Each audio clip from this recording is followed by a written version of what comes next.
These are the White Cliffs of Dover, and this must have been the first bit of Britain that the Romans saw when they came to invade. In fact, they came in force in about May of AD 43. That wasn't the first time they'd visited the islands, because Julius Caesar had come over 100 years earlier, but he only stayed for a few weeks. In AD 43, the Romans meant to stay.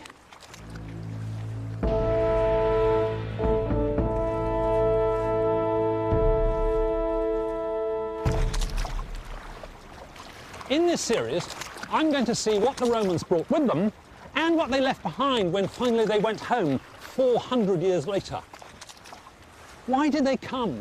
Well, partly for the glory, partly for the farmland and for the minerals like copper, lead and gold, and simply to trade.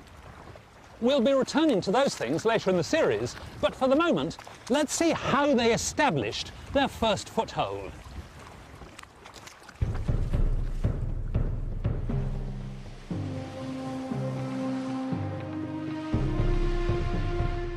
"40,000 troops rode across the Channel after some delay. Terrified of what lay ahead, they'd nearly mutinied back in Boulogne and were brought into line only by a direct order from Emperor Claudius. When it came to ship design, the Romans borrowed heavily from the Greeks, as they did in many areas of technology. Their galleys had banks of rowers on each side, and they could also raise simple sails if the wind was in the right direction. They hadn't developed the single rudder, they used 2 steering oars, an idea that went back centuries. For the final stretch, they would have used smaller landing craft to get to the beaches of Kent.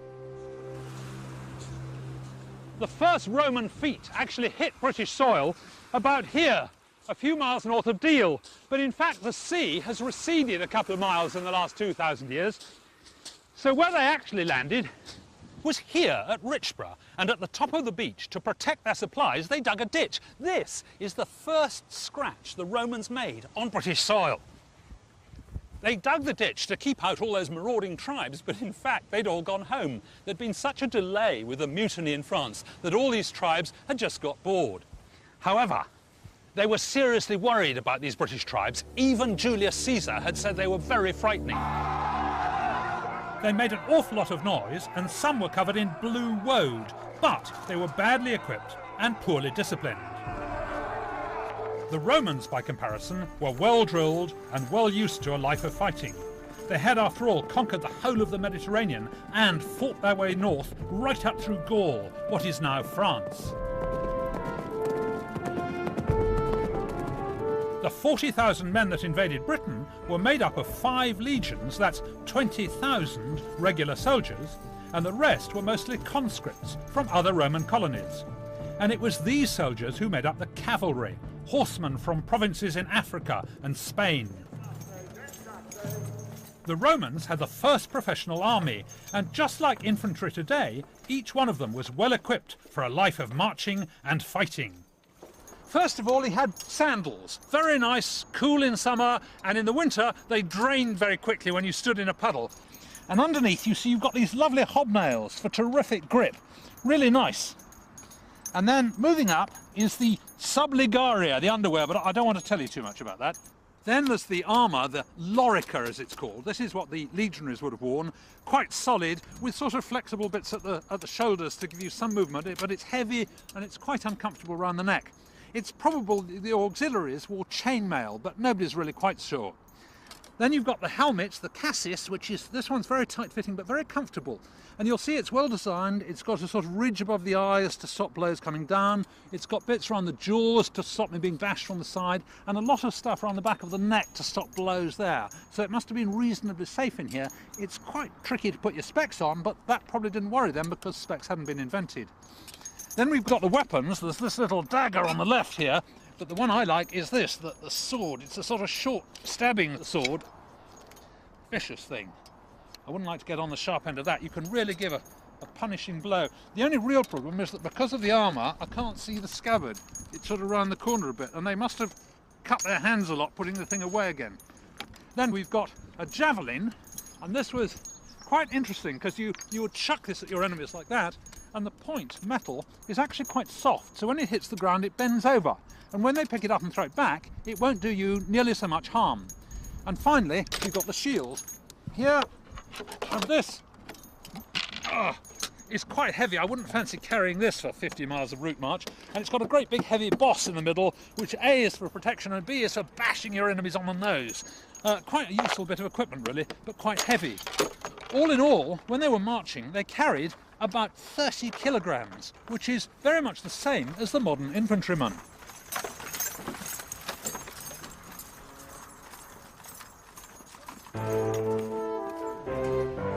If on their own they looked fearsome, then in battle formation they must have been terrifying. They would use a V attack for driving through enemy lines, and the testudo or tortoise formation when arrows were raining from above. The Romans really knew how to organise, which made them good at military tactics and good at mass production of things. The troops pushed on through Kent and crossed the Thames near where London Bridge is today. From here they called the Emperor Claudius to come and accept the surrender, and when he arrived he brought something that really would have put the wind up the British.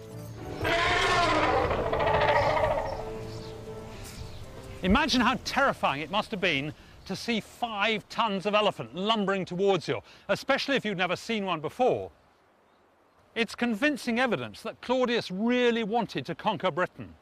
It must have been a fantastic effort to get them into boats and across the Channel. I guess he really wanted to lift himself up militarily onto a par with the mighty Julius Caesar. In fact, the Romans had been spooked by elephants themselves. The great Carthaginian general Hannibal from North Africa had marched elephants all the way up through Spain, through the south of France and over the Alps to attack the Romans on their home ground. So they knew how terrifying they were in battle. As they crossed the country, the troops quickly established forts like this one at Lunt, reconstructed on its original site near Coventry. It's home to a local group of history enthusiasts who parade as the 14th Legion. The Romans weren't just good soldiers, they were also brilliant engineers and builders, especially in wood. The gatehouse here at Lunt is a good example. The design of this gatehouse is based partly on the post holes that they found underneath it, and partly on the designs on Trajan's column. It's a famous monument in Rome, and it illustrates all sorts of military activity.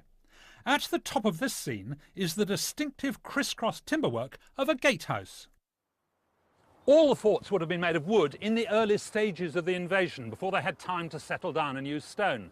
And the extraordinary thing was that all these timbers were probably prefabricated, cut somewhere else and brought here and simply fitted together. And there's lovely work. Just look at this. There's a cross-halving joint here and a dovetail here. I guess these didn't always fit terribly well because probably the chap who cut this bit was miles away from the chap who cut this bit. But nevertheless, they were all planned in advance, and there were blueprints for every type of fort.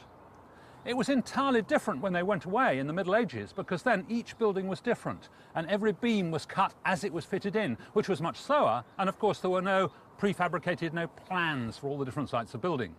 Now, when they wanted to join bits together, they didn't have nuts and bolts. They used enormous nails like this, and they didn't muck about. They had enormous nails. Absolutely terrific. Now, I reckon that if they hammered these straight in, they would have split the wood to pieces, so they must have drilled holes in advance. So the whole fort came as a sort of flat pack, and I bet the soldiers put them together faster than I could assemble some kitchen cupboards.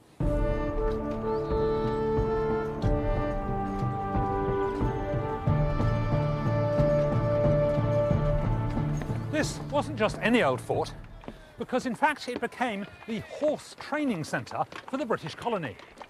The Romans didn't bring all their horses with them, they used to pinch them from the neighbouring tribes. The Celts were very good at breeding them, but they didn't actually fight on them. They used to ride up to the battle, but then get off and fight on foot.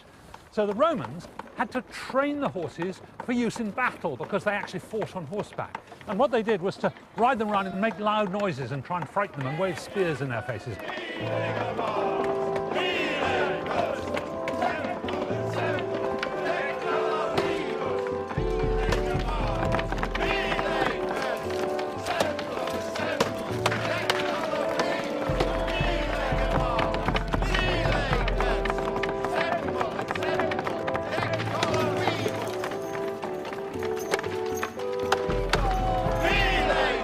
Roman cavalry were athletic and competitive. They trained hard so that man and beast, circling in what was called the gyrus, could outmaneuver the infantry, cut off their escape, and engage in close combat.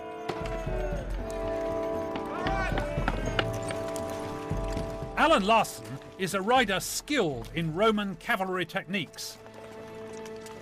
Alan, that was fantastic. I mean, I've never seen such action. I'm very glad I wasn't one of the infantrymen down here. Forgive my mentioning, but you seem to have left your stirrups behind this morning. Adam, Roman cavalrymen did not have stirrups. Really? They hadn't been invented as yet, and it was to be some time yet before they were in use by the Roman cavalry. But frankly, the Roman cavalry don't seem to have missed them at all. Really? Because this highly developed saddle held them so firmly. Oh, you've got sort of lumps in front. Yep, the front and back arches Right. give me all the grip and hold I need to be able to carry out any manoeuvres. So you really don't fall out then? We have been known to fall off, but that's not the saddle's fault. Right. No. Well, I'm glad it's not me riding, because I'd fall off a whole lot quicker.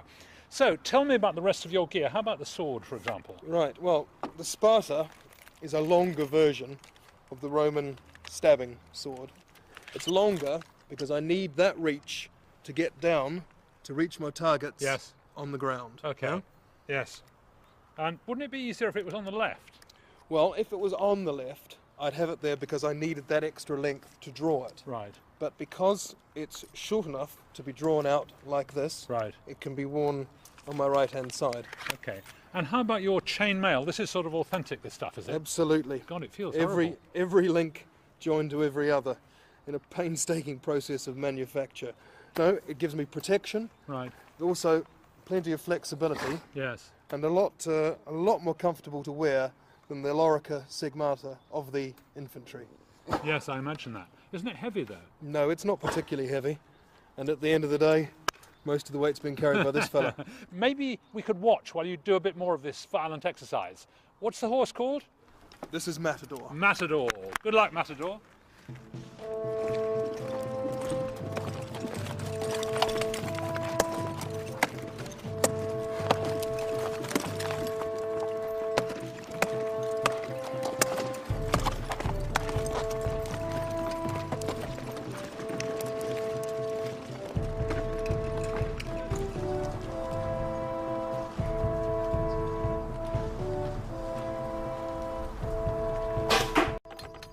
It was the artillery that ensured Roman success in many battles.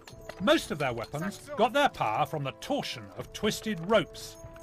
This is the onager, which means a wild ass, so called perhaps because of its kick.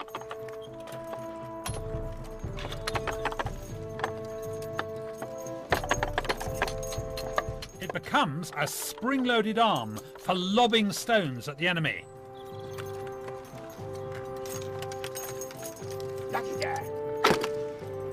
Frightening perhaps, but not as accurate as the more advanced ballista, which was like a large crossbow mounted on a stand.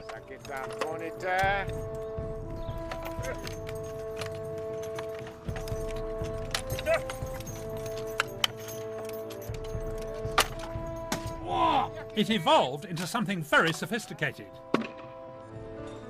And this artillery became the deciding factor as the Roman troops continued their progress across the country.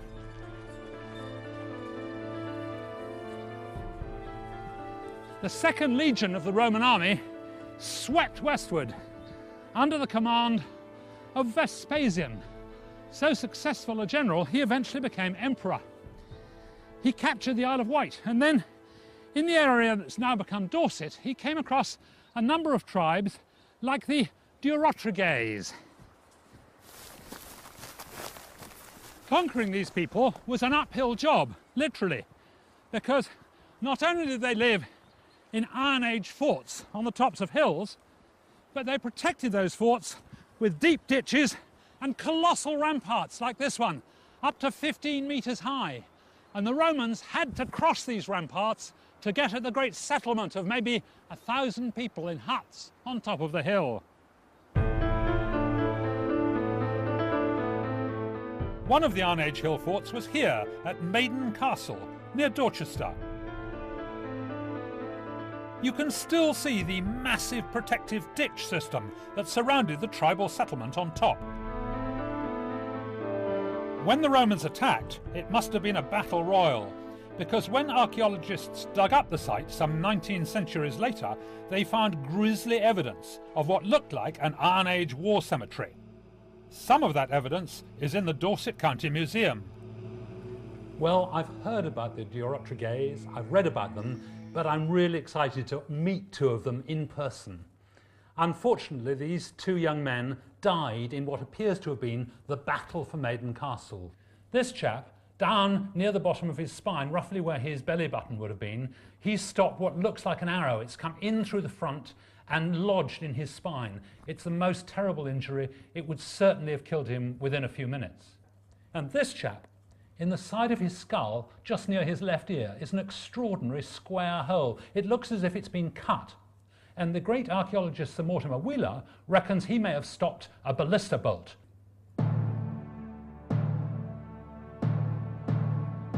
And Maiden Castle wasn't the only place where Roman artillery was decisive. 25 miles away, the same tribe had another well-defended settlement on the top of Hod Hill. That too fell to Vespasian's army. Now the Romans attacked up this, the southeast slope, and I reckon they must have built a siege tower just about where that fence is, a few yards down the hill, because they used their artillery from there to get right across these massive great ramparts, deep ditch, high walls, and attack the chieftain's hut, which was up there on the skyline, about 150 metres away. And this is the very site of the chieftain's hut. We know it because it was the biggest one in the whole camp. When archaeologists dug down here, they found a whole mass of ballista bolts, both inside the hut and in the entrance. Now, to anyone who was used to nothing more powerful than a bow and arrow, this terrifying barrage must have been absolutely mind-blowing. The theory is that the ballista won the Battle of Hod Hill, but I want to find out whether it really has the range and accuracy. We've marked out the distance between the siege tower and the chieftain's hut, and Alan Wilkins and Len Morgan have brought down a ballista from Lunt. The question is, given this terrific headwind, can you stick 3 or 4 ballista bolts in that chieftain's hut 150 metres away? We can certainly give it a try, can't we? OK, well, I'm going to stand back because I don't fancy stopping one of those things. Carry on.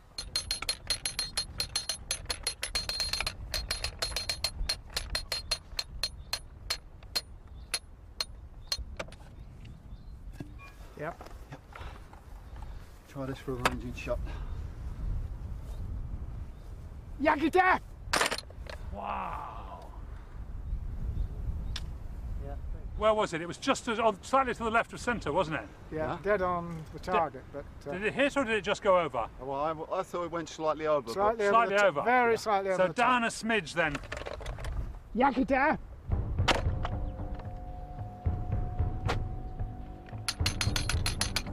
Yakita!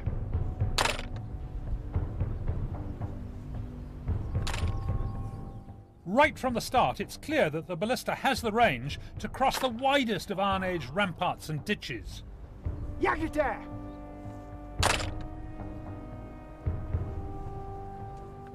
And after a few ranging shots, Len's aim is getting more and more accurate. Dead on Yeah! target! Hey, terrific! Fantastic, well done. Yeah, terrific. Well, that was fantastic shooting, Len. Look, one absolutely spot in the middle there, absolutely right in the middle. And there's a hole there. I reckon there was another one very close to the centre. In fact, you can see it The bolt's right through there. there. And there was one that ricocheted off the top and must be just a little way behind somewhere. And then we've got 3 more, 1, 2, 3 more right here.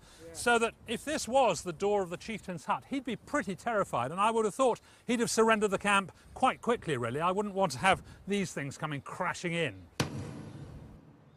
Now, there's a bit of a problem with this machine they've been using, the Scorpion. It takes about 20 seconds to reload. You can only fire about 3 bolts a minute. But amazingly, there is an account in the ancient literature of a machine that repeated, that fired like a repeating ballista. The Roman troops didn't really need the repeating ballista to conquer Britain. their standard weaponry and military tactics were enough. Within 20 years of their arrival, there seemed to be no way of stopping Britain from becoming part of the largest empire in the world.